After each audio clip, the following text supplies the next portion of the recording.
new staff members too, and just everything as a whole is working for them. And you know, what a display for Van Riesel and for Decathlon.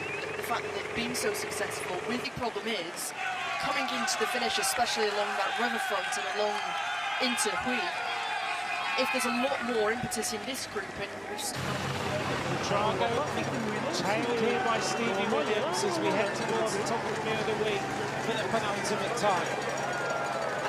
This is our solo leader, 29 years old, Søren Kragh Andersen, stage winner in the Tour de France on 2 occasions, winner of the past. Still a potential for anybody to win this race. This is the chasing quartet.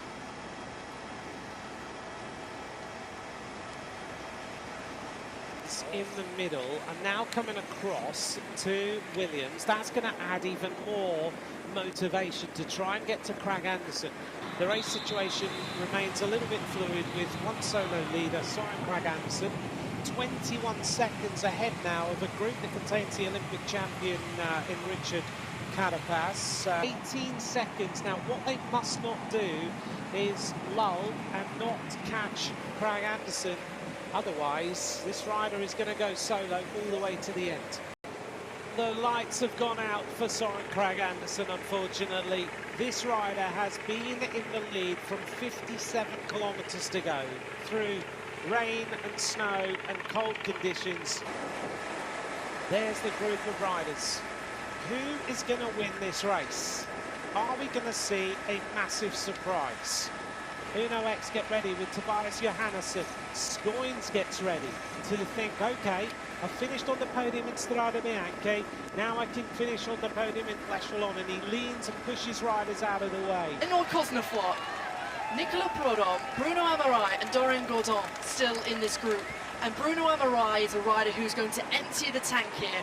But today, it's going to be a rider who's going to have a big story to tell. He's going to cross this line first, and it's Van Dijk who hits the front first, getting ready for Tish Benoot to unleash.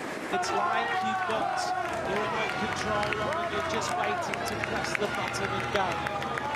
The pace continues. Scoins is on the front now.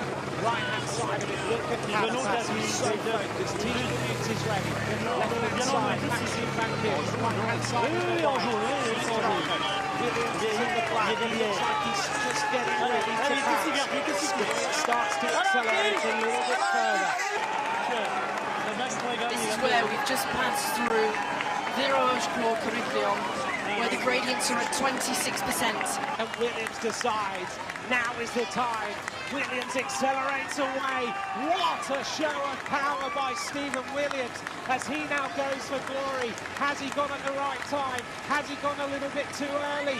Williams has played an absolute blinder today, being chased, and he's being chased hard. Is Williams going to go all the way to the finish and be the first British winner of the Flèche Wallonne? He's almost there now. Here comes the attack behind. Williams of Israel Premier Tech. Can he get to the finish line, or is he going to be caught? Stephen Williams wins Flèche Wallonne.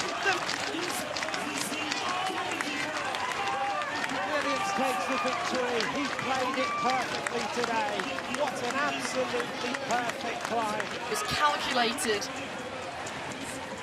That was truly a sensational demonstration.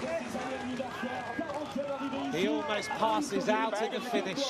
And he comes and takes them by surprise from the third row there, still with, what, 300 metres to go. And this is so early for him. But he opens up that immediate gap, that immediate acceleration. 5 bike lengths become 10, 12, 14. And nobody has any response. They're just to get comfortable, because at that point you're into steep gradients once again. He's back out of the saddle. He takes that inside line to the right-hand side, and he can see the rider from Arkea B&B Hotel starting to close the gap.